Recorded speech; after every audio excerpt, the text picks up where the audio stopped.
It began on a Thursday afternoon while I was washing dishes after lunch. The house was quiet except for the soft hum of the washing machine and the distant ticking of the clock in the hallway.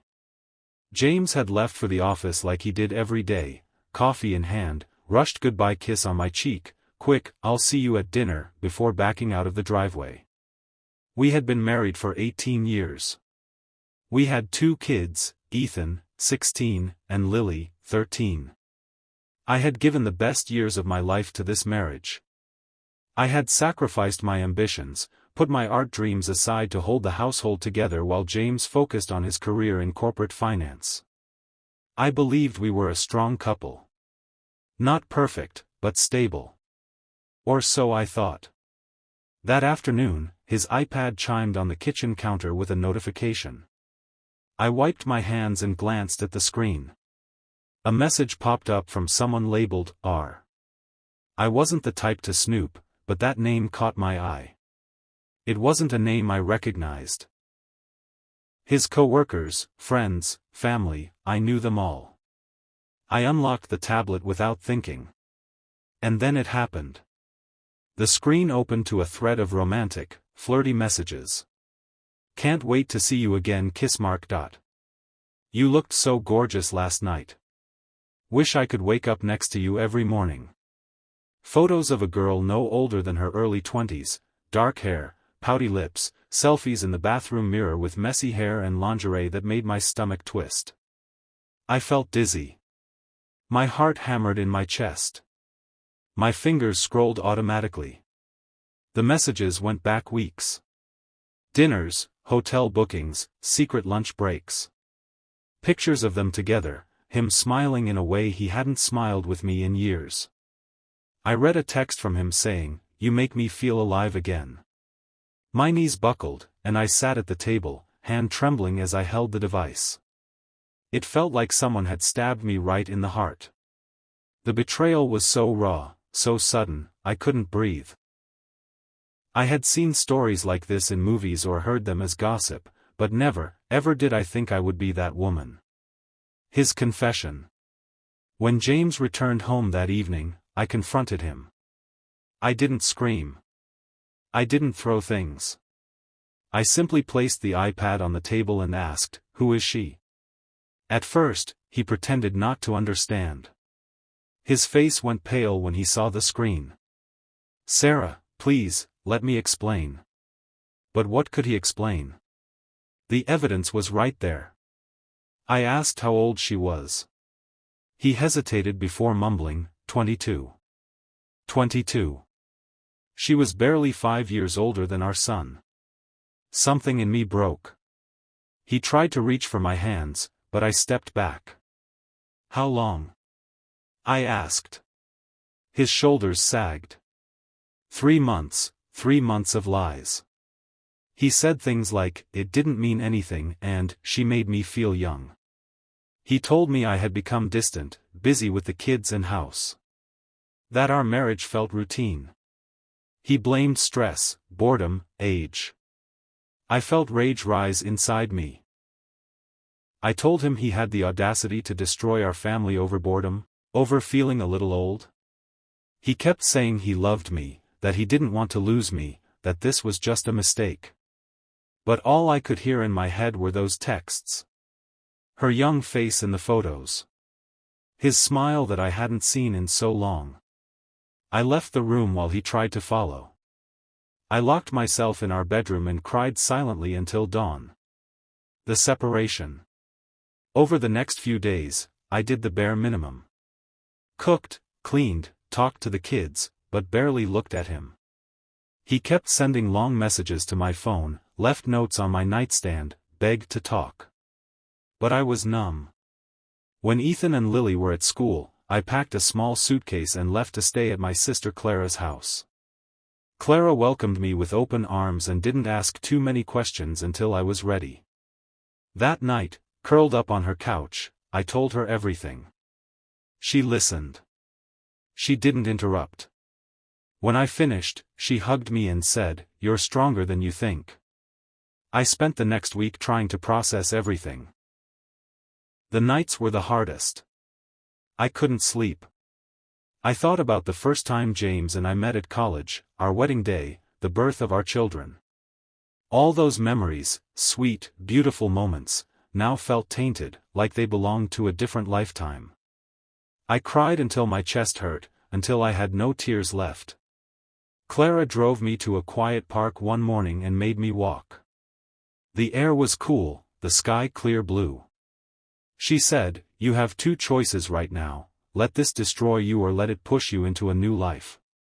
Her words echoed in my mind. For the first time, I wondered, who am I without him? Flashbacks and realizations. I began remembering all the times I had ignored my own needs. The times he came home late and I never questioned him because I trusted him. The years I spent putting everyone else first. I realized how many parts of myself I had buried, the girl who used to paint for hours, who laughed loudly with friends, who dreamed of opening her own gallery. I hadn't held a paintbrush in years. One afternoon, I found an art store near Clara's house. I walked in, almost hesitating, and bought a set of acrylics and a blank canvas. That night, while Clara slept, I sat at her dining table and began painting. It felt awkward at first, like my hands had forgotten how. But stroke by stroke, color by color, it started coming back to me. I painted until 3 a.m. Tears fell as I painted, not from sadness, but from something else. A feeling of returning to myself. The next morning, Clara saw the painting and smiled. "There you are," she whispered. "James tries to apologize." James kept calling, kept texting. He sent flowers to Clara's house. He wrote letters saying he'd end the affair, go to therapy, anything. But every time I looked at his words, I felt nothing but disappointment. I responded once, saying I needed space. He asked, "Are you really going to throw away 18 years? I stared at the message for a long time, then replied, "You did that when you slept with her." He didn't reply to that. And I felt a strange relief. Facing the kids. After a week, I knew I had to go back home, not for him, but for my children. They deserved honesty too. When I walked into the house, Ethan looked at me with confusion and worry. "Mom, are you okay? Where were you?" James wasn't home. I sat Ethan and Lily down in the living room. I didn't tell them everything, but I told them I needed some time because their father and I were going through something serious. Ethan's eyes filled with tears. Lily looked scared. My heart broke again. I assured them I loved them more than anything, and that whatever happened, they would be okay. They hugged me tightly. I realized I needed to be strong not just for myself, but for them. Deciding to end it. That night, James came home. We sat at the kitchen table. He begged again for forgiveness. He cried, something I hadn't seen often. Part of me wanted to scream at him, to throw something, to ask how he could betray me after everything we built together. But I was too tired. I told him I wanted a divorce. He looked stunned, as if he never expected me to actually say the words. "Sarah, please, we can fix this. I'll break it off." I already did. "She means nothing." I cut him off. "She means nothing? You risked our entire family for someone who means nothing? That's even worse." He tried to promise he'd change. But I had come to a decision. I told him I wasn't leaving because I hated him. I was leaving because I needed to find myself again, and I couldn't do that while living with someone who broke me. He said he'd never stop trying. I said, "Don't. Just let me go." Moving forward. I met with a lawyer within a week. It felt surreal, signing papers, discussing custody arrangements and financial statements. But with every meeting, I felt a little stronger, like I was taking control of my life again.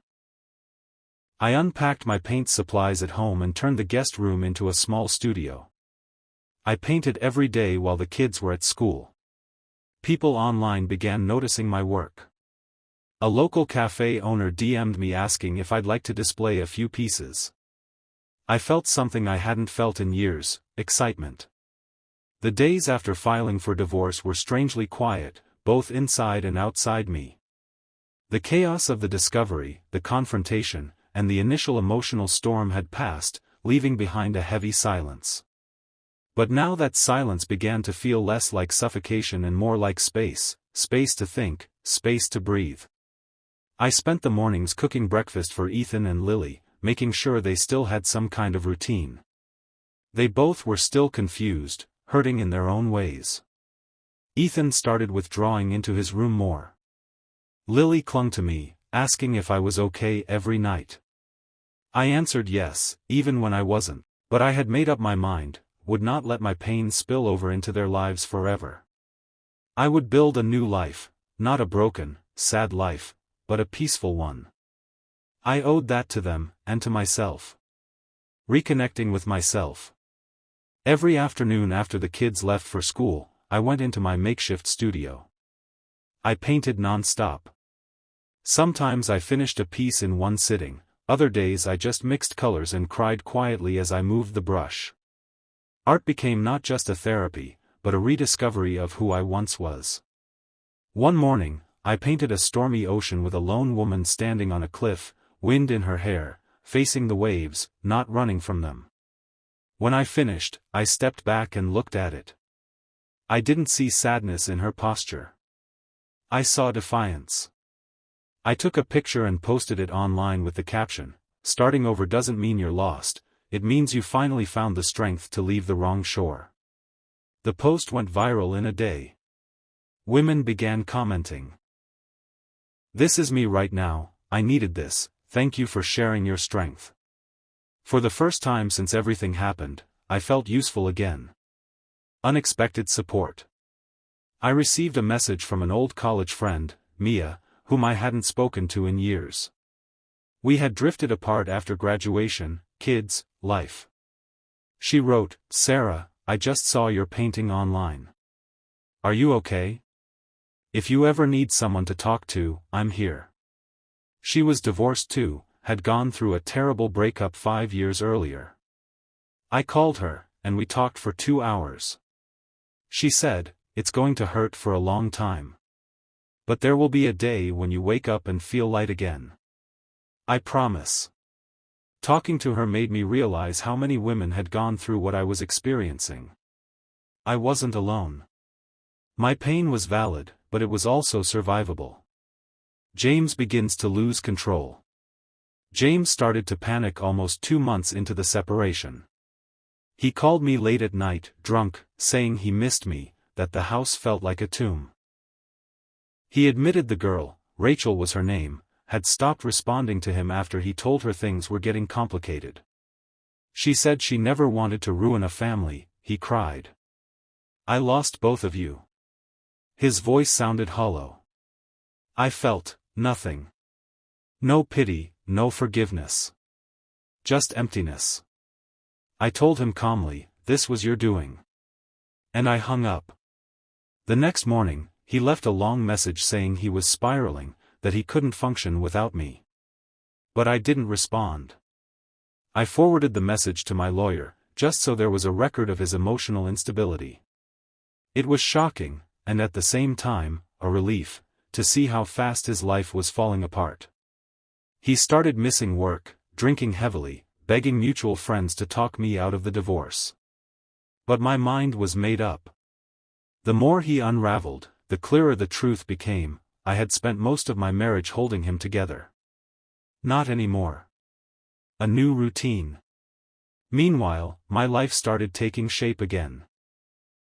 I enrolled in a weekend art therapy certification course. I started jogging every morning at 6 a.m. before the kids woke up.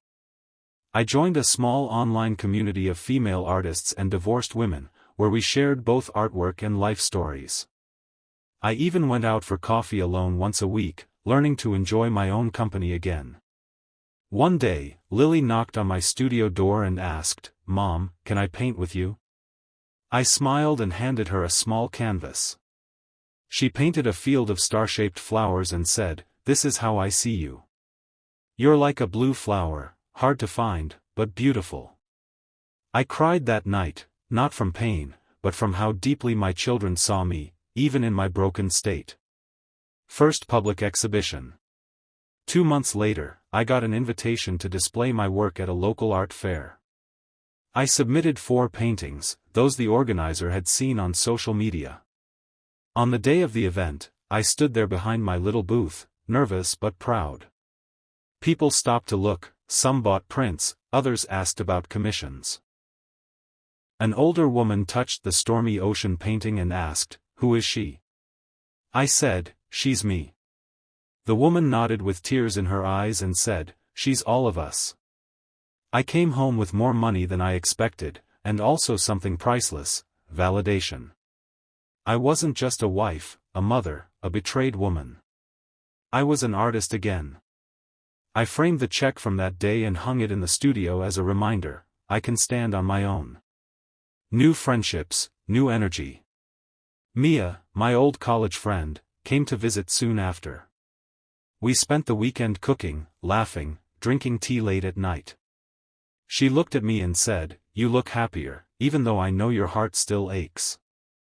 I nodded. She was right.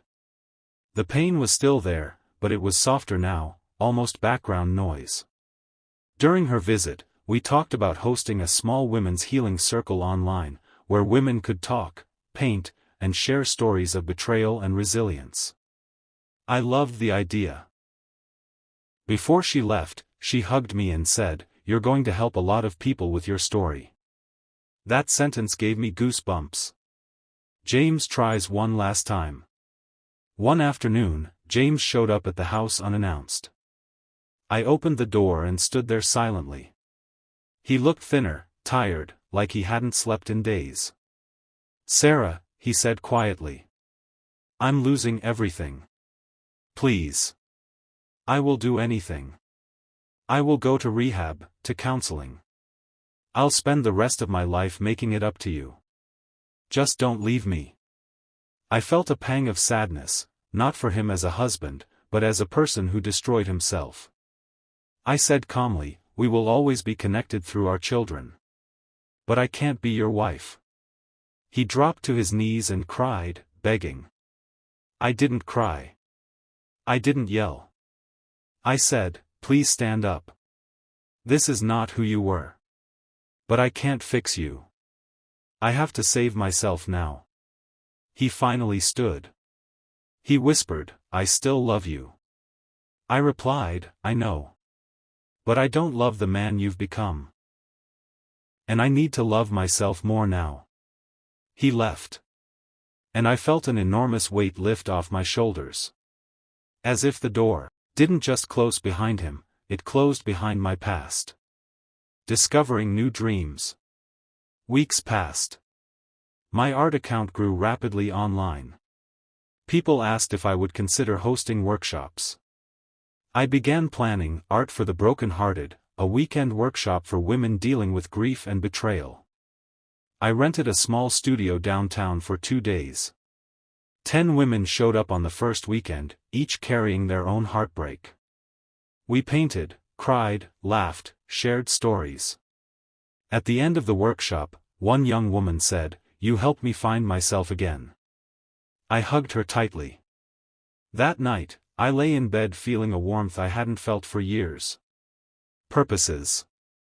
A single red notebook. One evening, I found an old red notebook I used to write poetry in before I got married. I flipped through pages filled with dreams and unfinished poems about love, passion, freedom. I realized how much of me had been put on pause for James, for our marriage, for our family. So I picked up a pen and began writing again. Not poems of longing, but poems of rediscovery. Words I'd been afraid to say before poured out of me. I am not broken, I am bruised but blooming. He did not leave me empty, he only cleared space for me to fill with my own light. She was 22, but I am timeless. I filled pages night after night.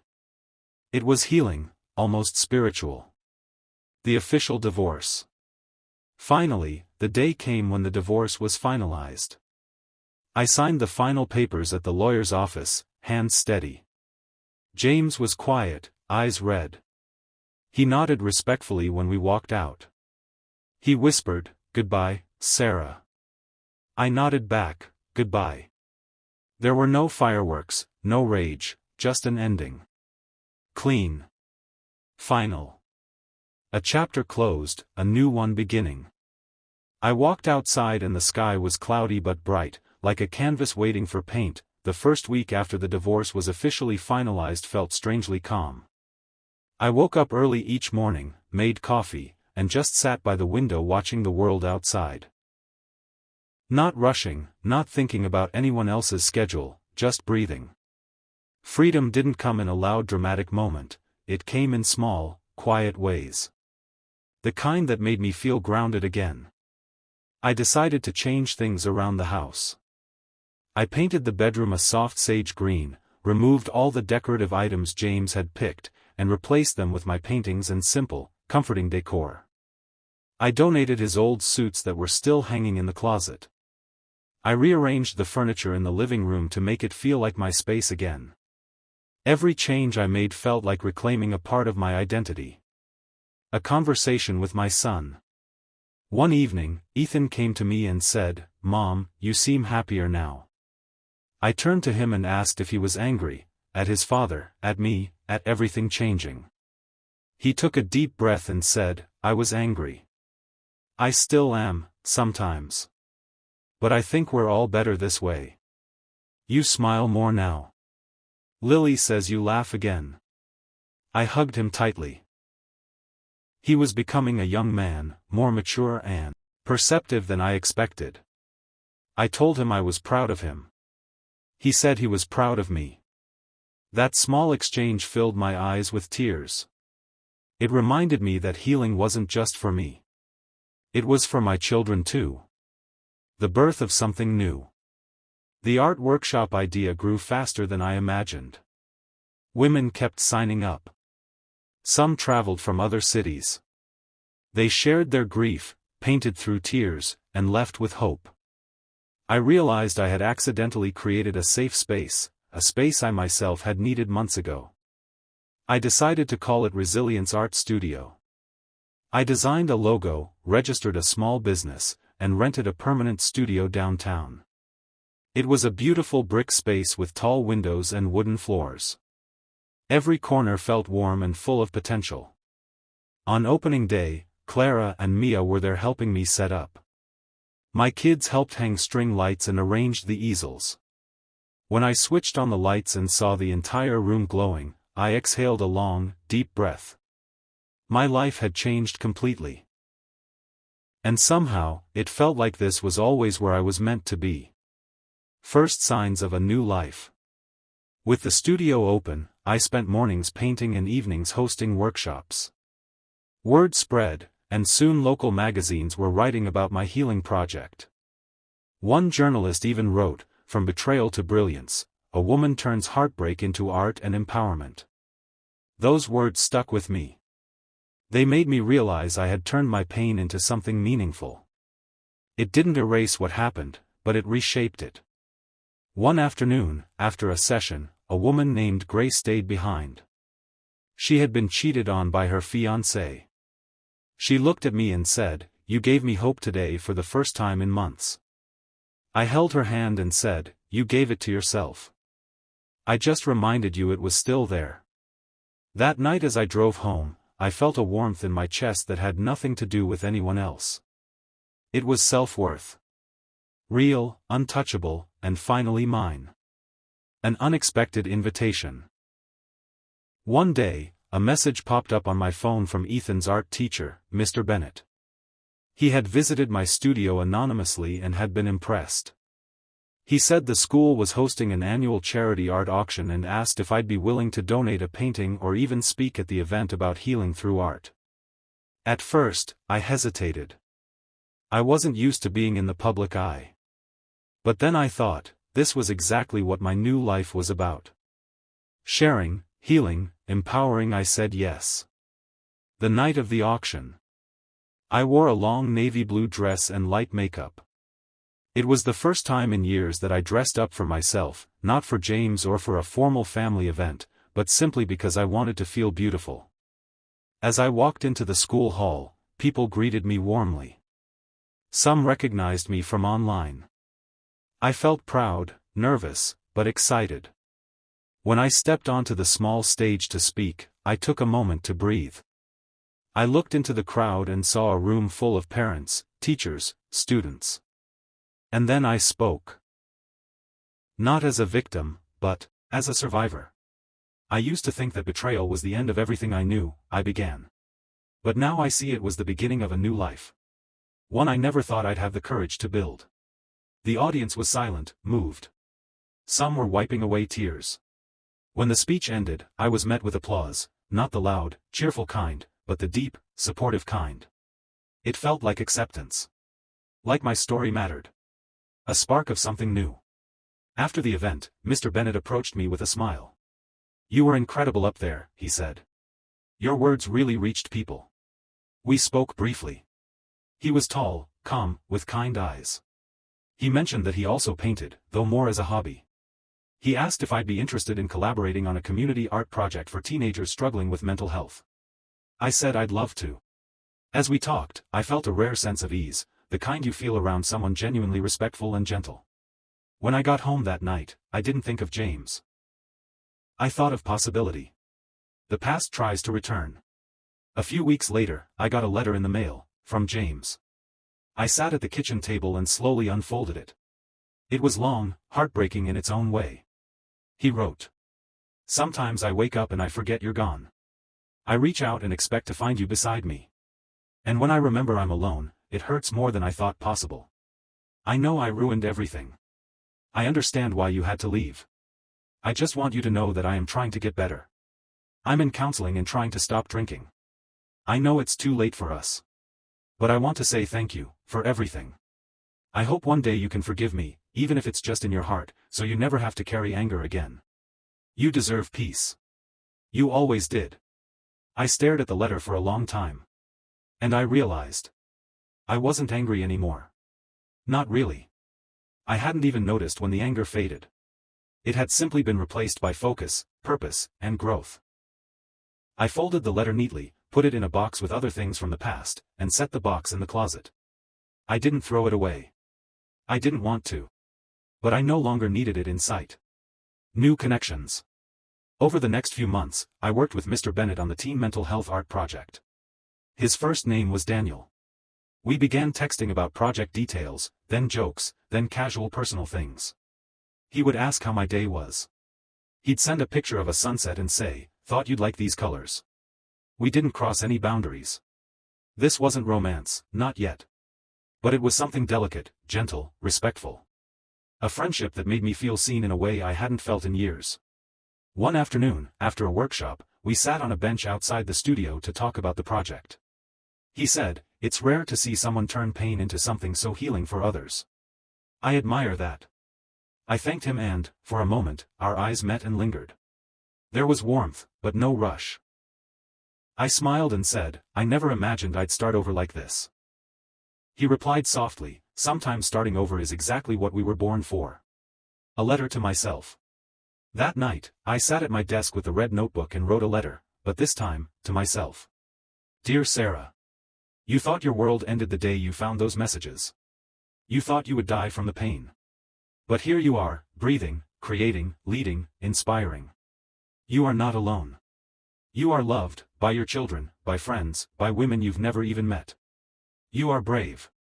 You are art and warmth and strength. With love, the woman you are becoming." I closed the notebook with tears in my eyes, not tears of heartbreak, but of pride. A small celebration. On what would have been my 19th wedding anniversary, I did something I never imagined. I celebrated. Not the marriage, but the end of it. I lit candles, made a nice dinner for myself and the kids, and toasted with sparkling juice. "To freedom," I said as I lifted my glass. Ethan chuckled. Lily shouted, "To Mom being awesome." We laughed together. There was no tension or sadness that night. Just love and acceptances. One more step forward. A few weeks later, Daniel asked if I wanted to grab coffee after the teen project meeting. I said yes. We sat in a cozy little cafe downtown and talked for hours. Not about art or divorce or heartbreak, but about books, music, childhood memories. It was light and genuine.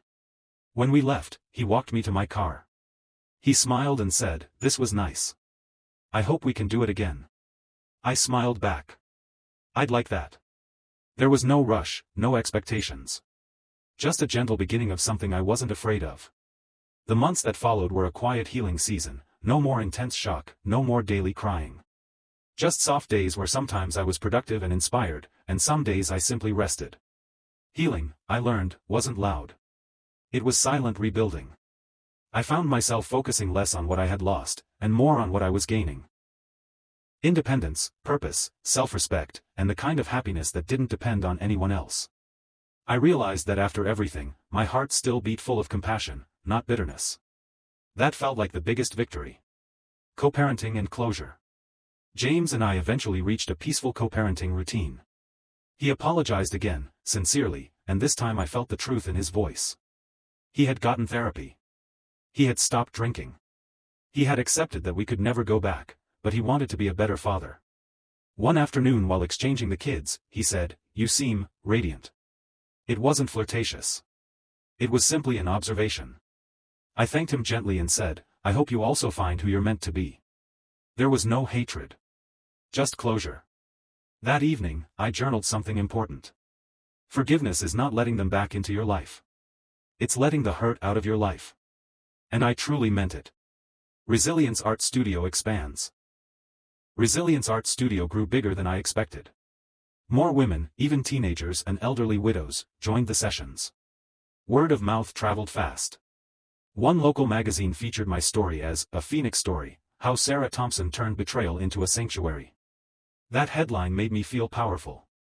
I was now invited to speak at small conferences, to collaborate with NGO groups working with abused women, abandoned wives, and divorcees.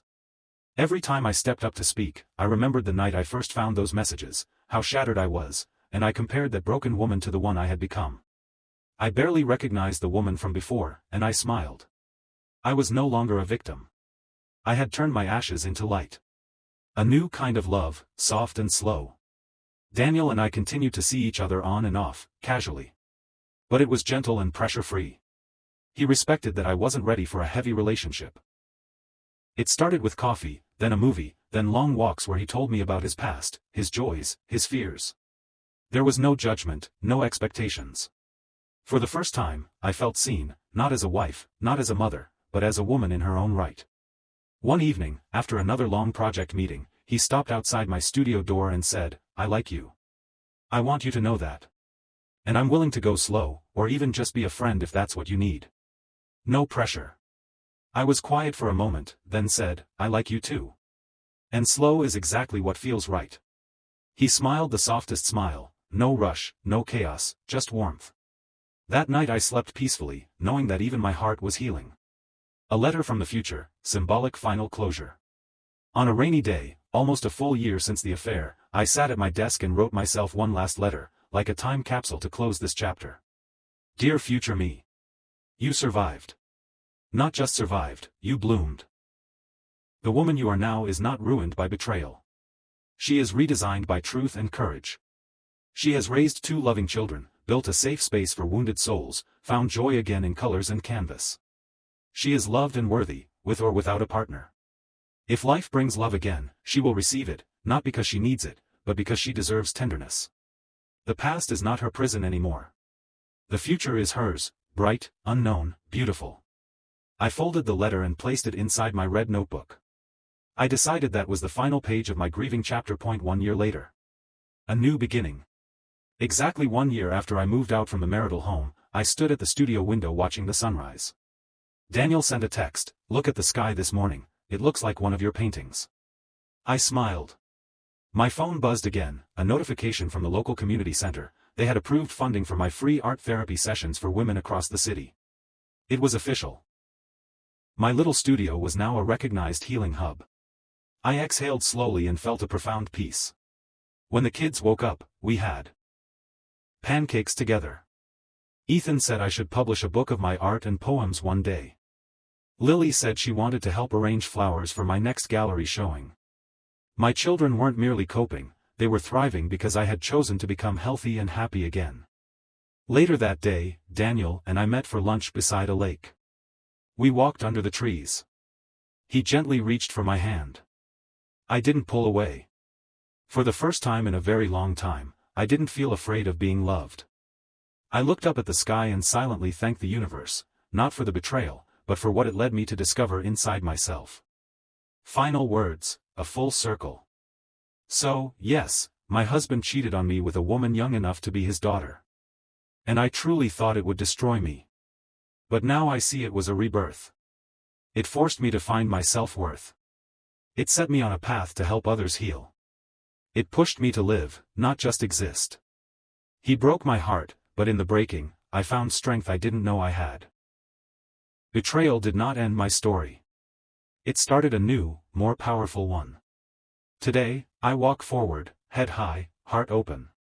I am not just over it. I am beyond it.